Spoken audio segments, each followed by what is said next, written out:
I'm Galen Walker, producer and manager, janitor, anything you need to do, we can do it. I think producer is just another word for just handle it and worry later. To my left is, there you are.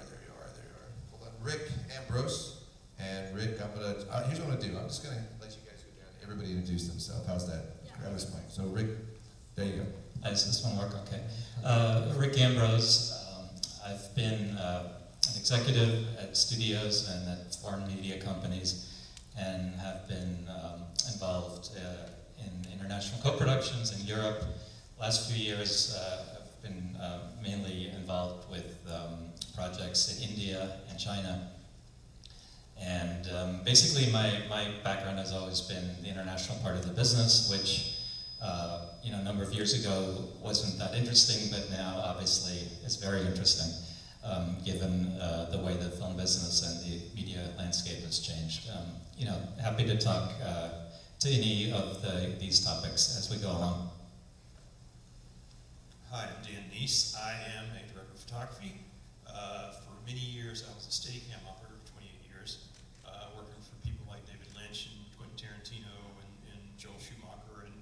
And in the past few years, I've just been shooting films. I've actually done a little bit of production and planning work. We're just finishing a picture about Mary Pickford called The First, which should be done shortly. And that's it. My name is Fiona. I'm the founder of Movies Media, our company co-sponsored for this film festival. We have a production company, and we have two big departments. One department is development and production. Another department is consulting. So we are doing a lot of international film. We have two markets. One market is in China, another market is in the States. So we're mainly doing co-production. Hi, my name is Maria Norman, and I've been working in film production for over 20 years. I produce, and I also run a post-production house called Media Toaster in Burbank. I ran my Arnold Compulson's company for 10 years and worked on big movies like The Fugitive, Devil's Advocate, Seven, big studio movies. Then I ran Michael Mann's company for 5 years. I worked on Public Enemies and Hancock and Miami Vice and Kingdom. Most recently, I've discovered the love of independent filmmaking, so that is what I'm focusing on now. More lower budget movies, independently financed. And that's me.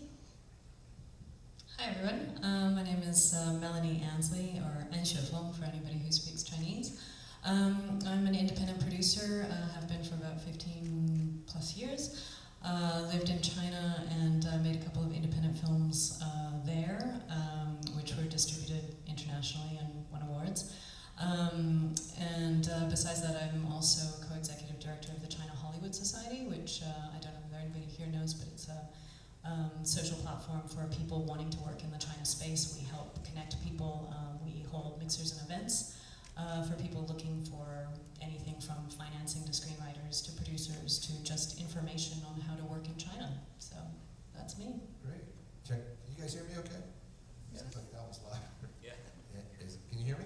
Yes. Okay, good. I'll just talk loud. So my background is in production, post-production, and I looked at post-production when I owned a big post-production studio as kind of owning a car wash.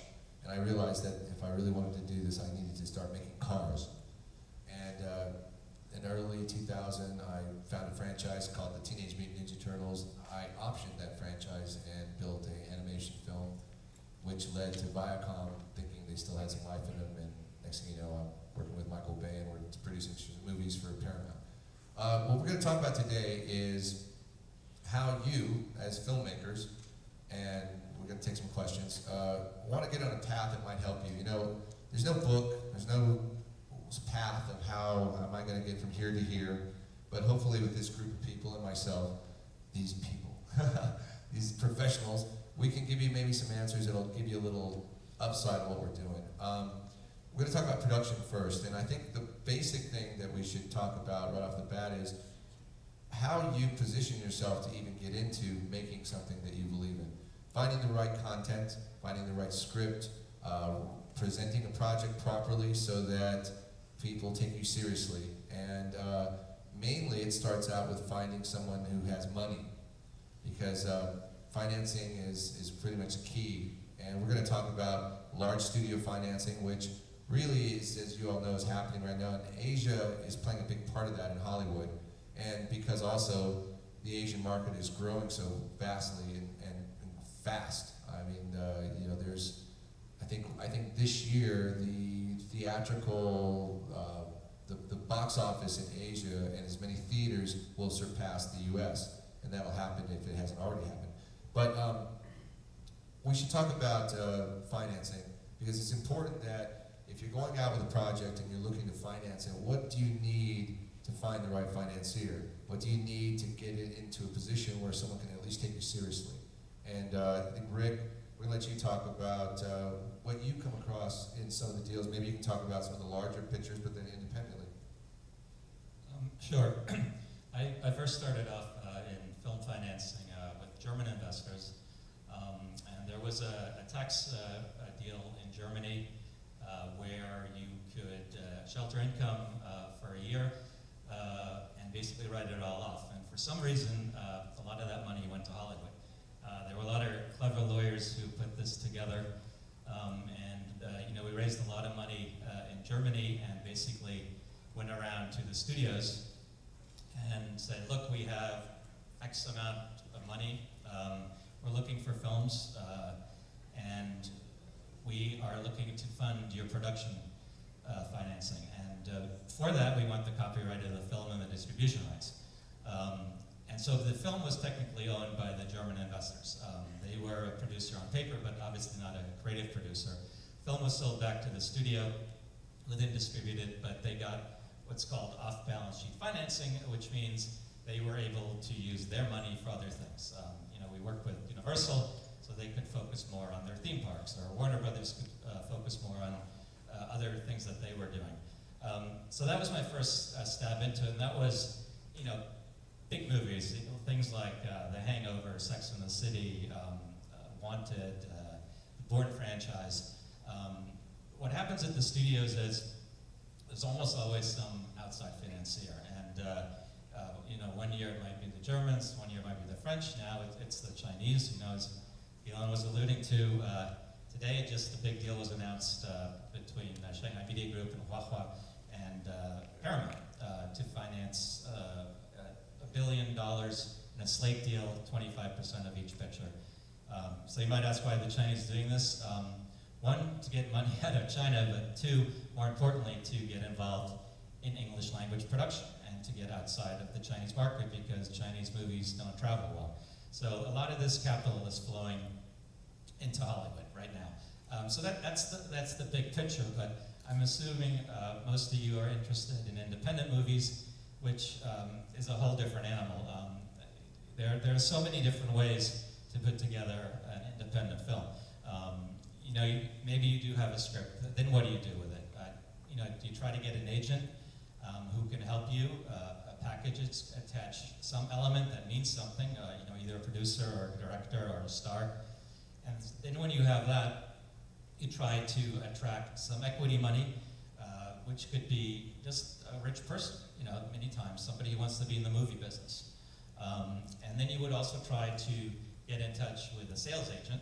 These are companies that pre-sell foreign rights. So if you're doing a US movie, say, you would try to pre-sell the big territories, UK, Germany, Japan, certainly China now. And then between that and the equity money, you might still need what's called a gap loan, which a bank would put up. And through that, you kind of put together a package. And then, you know, if you're lucky, you'll go to Sundance and be Manchester by the Sea, get $10 million from Amazon for domestic rights and another $10 million from Sierra Affinity for foreign rights. But that's the rare exception. So you need to find somebody who's going to distribute it for you in the United States. You know, the Weinsteins or Lionsgate, maybe not them, but someone you can trust. It's a joke. And then, you know, as I said, you have a foreign sales company working for you. And, you know, I can talk about this later, how it all gets paid out, and you know, in terms of the investors and you actually the person who started the project, but get into that later. Sure. Yeah, there's a lot of steps, and I make jokes about things because it's a business. You're filmmakers. There's a business here, the show business, and sometimes the business can be really tough, and especially if you're creative. So lawyers are really important. We're going to try to jump around and talk about a lot of the aspects of production. Financing and distribution and the whole project. That's a big topic, but I think, if I can assume correctly, we're going to take questions. I think people want to know, how do I get my project or something I believe in, something I believe in, to get off the ground? And I think that starts, first of all, in pre-production, in writing. A good script, we all know this saying, if it's on the page, it's going to be on the screen. If it's not on the page, it's never going to be on the screen. And being from post, where they always say, we'll fix it later, fix it in post, it doesn't happen. If it's a good script, your starting is good. And why don't we talk about writing for a second? Fiona, you want to hop in on that? And we'll go over to Melanie and then Maria. Go ahead. As everyone knows, I'm coming from Chinese background and Chinese. What? So I feel I'm so lucky today because since China always have a bigger money, right? So everyone's like looking for money from China. Well, right now. Yeah. So I think, so I can talk about what are we looking in terms of the story and the content. So as everyone knows, China have a very different culture. So a lot of Chinese film not really great showing in the States because people probably going to have a really hard time to understand the culture and the joke, all the subtext. So right now, a lot of Chinese studio and the Chinese production company actually thinking to making international content like Hollywood film. So that's why we wanted to cooperating with a lot like Hollywood studio, and even though we're looking for a lot like producer, writer over here. So now, as everyone know, Kung Fu Panda, the last Kung Fu Panda actually is like DreamWorks, Chinese DreamWorks with American DreamWorks together. So I believe the writing is like a co-production. The way how we're working together so far is we have a part of Chinese writer and we have another part of American writer. So usually American writer to build the bigger structure. Everyone knows like hero's journey or whatever, like more like international, everyone who love those kind of content. And the Chinese writer actually trying to put a lot of Chinese elements into the story. That's how a lot of like co-production film being made. But so far, the funny thing is the co-production is still facing a lot bigger issue because you have no idea who's your audience, right? You have to make choice if you want a more American audience or if you want a more Chinese audience, and also depending on your budget.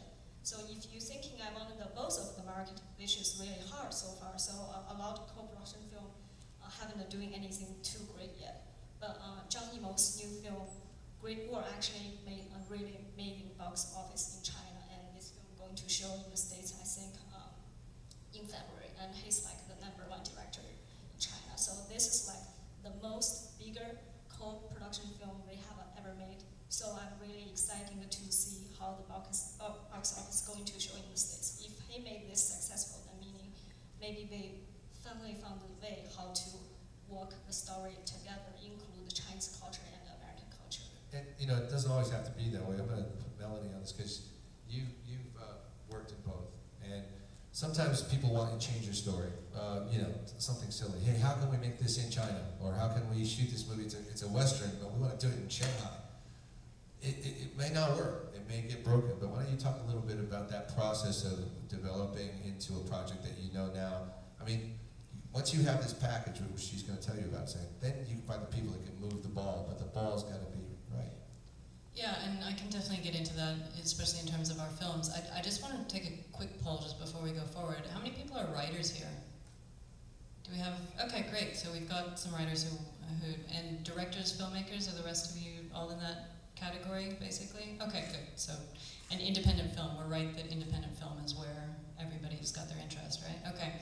So just to give you a bit of background before I talk about my particular views on how this works. So I produced a Chinese sex shop comedy called Red Light Revolution about a guy who opens up a sex store in conservative Beijing and how he tries to hide it from his parents because it's a big loss of face and all this kind of thing.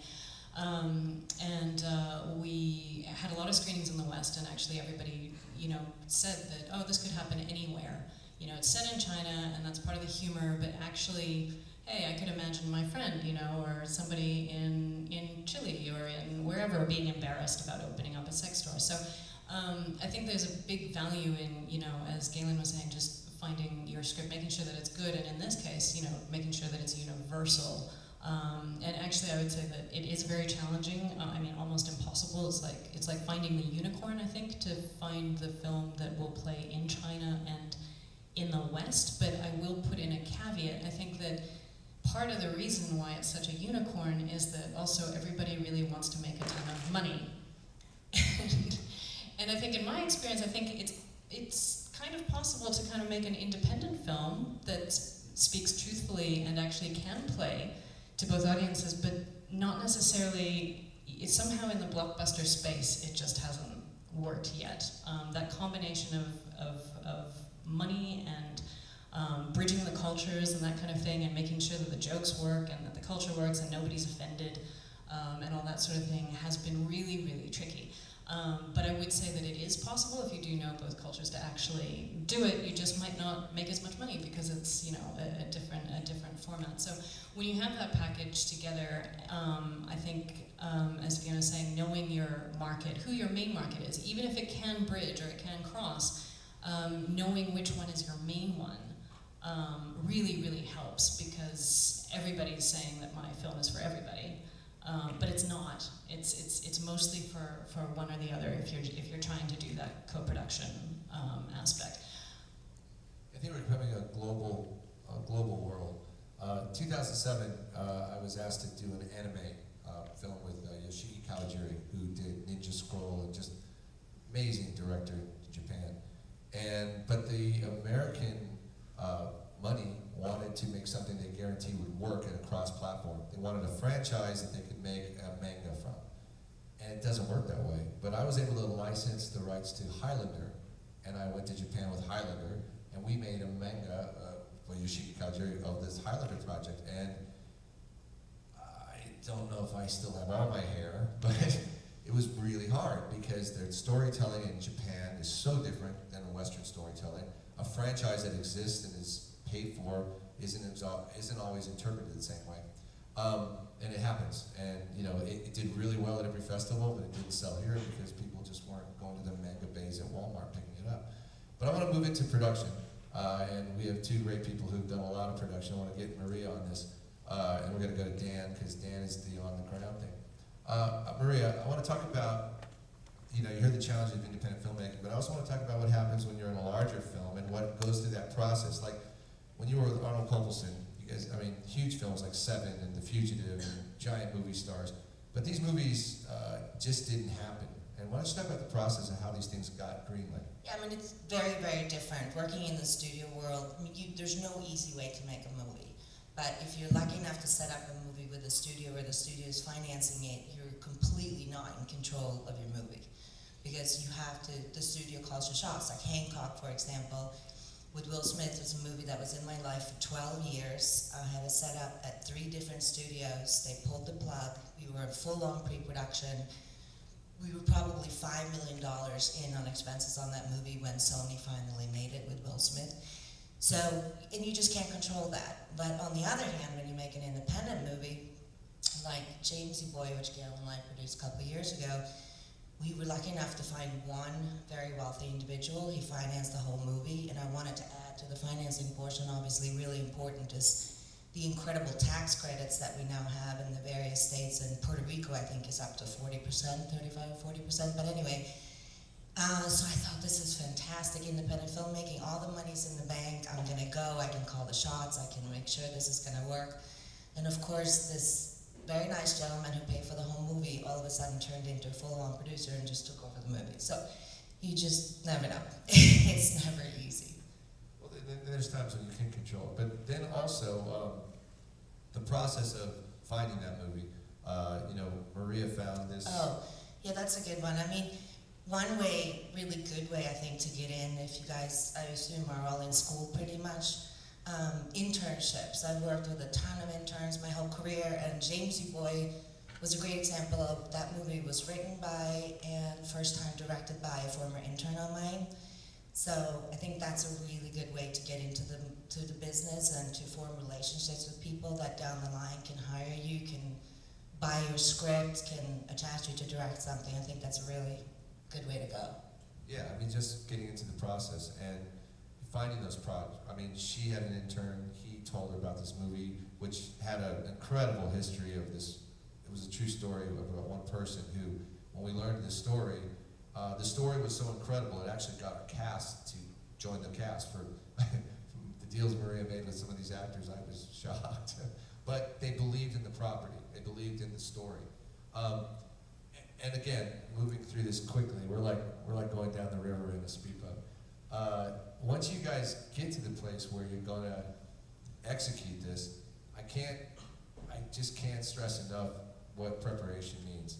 I mean, all the time you're waiting and working on your script, looking at the shots, looking at how you're gonna do the shot, looking at aligning yourself with someone who's got an eye for this, finding a good DP, finding a really good camera person is so important. Because most directors really are that person. They're visualizing what they're writing, what they're seeing. You know, a guy like John Woo, for example, he has a style that you see how he's shooting that shot. He's really specific. And I want to turn this over to Dan because when you work with a director, you collaborate. But if he's all over the place, and then you've worked with some incredible people, I mean, this guy's done some amazing movies. But if someone's really directed, your job's a lot easier, right? It's always great if somebody has an idea of what they want to do.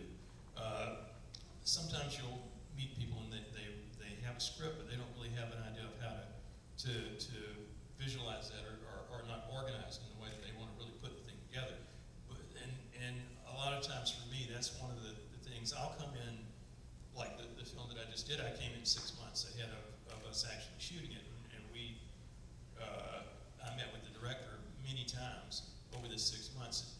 It just started out with she and I for a while, and then the art directors came in on it, and the costumers and different people, and we'd all sit down and say, you know, when we do this, we want to have these things in the sets, these things in the costumes, so that they all worked well together. And the hardest thing is a lot of times that I sat down with this director, I just worked on concepts of the feeling of the scene. We go through the scene, we look at it and say, well, this scene has this mood, we're going to try to do it this way. We had the whole room of her apartment here in Los Angeles covered with reference pictures because it was about Mary Pickford and Douglas Fairbanks. So every picture that we could find Mary Pickford and Douglas Fairbanks from 1909 to 1949 was stuck to the wall. And we look at these, and some of them we actually reproduced in that style. Like we have one of Mary Pickford, we have a shot in the movie of her sitting in front of a big shell in 1909 when she first comes into D.W. Griffith's studio. He first discovers her in New York City. And to accomplish that, we had sets, we had lighting, we had costume.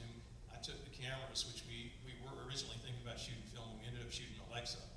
And so I took the cameras and messed with the cameras, put things in front of the lens and behind the lens, and went and got to Panavision and spent hours looking at all the old lenses they had and hand-picking lenses. We had one lens from 1949, a Cook Speed Panker 1 that we just pulled off the shelf, and we put them on projectors to see what they looked like, and then I'd take those and even take them further down in the basement than what the lens itself would actually do, just for the look of the film and the period and to get the lighting in the style that they would do it.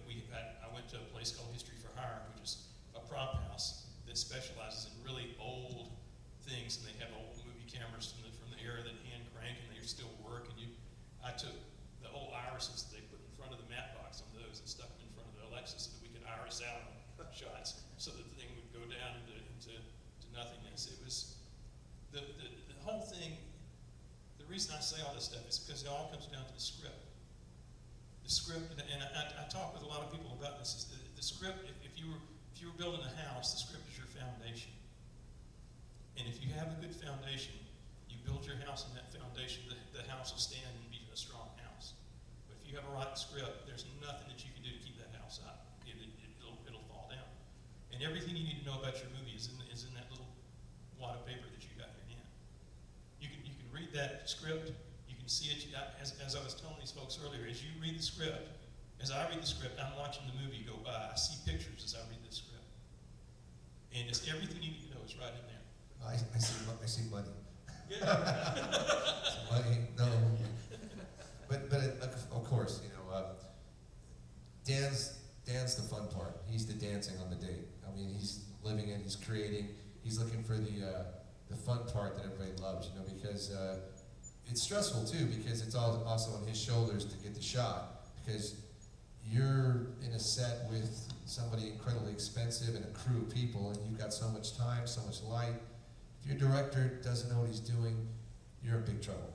And he's not exactly going to tell the director how to do it. He's going to look at me and go, yeah, you should be telling him what to do. But you know, I'm just trying to zoom through the process. I know we don't have a lot of time. There's the whole post-production. But I think what would really be more efficient, I would think, is maybe you guys could ask us some questions and we could answer more specific questions that might help you. I mean, I could keep talking, and we could talk about CGI, we can talk about working with, you know, green screen. I mean, the last film that I was part of was almost 80% green screen. I mean, on last Teenage Mutant Ninja Turtle movie, our CGI budget was $99 million. That's just the CGI part. You know, so we were building things that weren't even on the set. They were shooting things that weren't there. We were shooting things that nobody was there. But, you know, the script had to be right, and unfortunately, they get better or they get worse. So, do we have a microphone that we can hand around? Or? Yeah. Oh, here she comes. Okay. Okay. So does anybody have any questions? Oh, come on, you guys have to have one. No? I'll just keep talking? There's one. Yes. Okay. And I'll point to who I think is best. My name's Charlotte. By the way, I'm an actor. Maria, so in regards to financing, like you said, you found one gentleman to finance your entire film. What are some sort of markers would you say it's like that when your creative differences are going to get in the way of what the investor wants? Like, when do you take a hint that like it's not even worth the money anymore because it's great, but now this film that I'm making is not even my film anymore? Yeah, no, it's tough, and we probably worked on financing that movie 2 or 3 years, and there were situations that we walked away from when the money was there because I could just tell that I couldn't see eye to eye with this person. And it wasn't like he didn't take control, he didn't affect the outcome of the film, but he basically at the end took it over, made a distribution deal without us consulting us or knowing about it. But he didn't affect the film itself. And I would have definitely put my foot down. I mean, that is the biggest job of a producer, is I have to protect my filmmaker, I have to protect my director, my actors, my writer.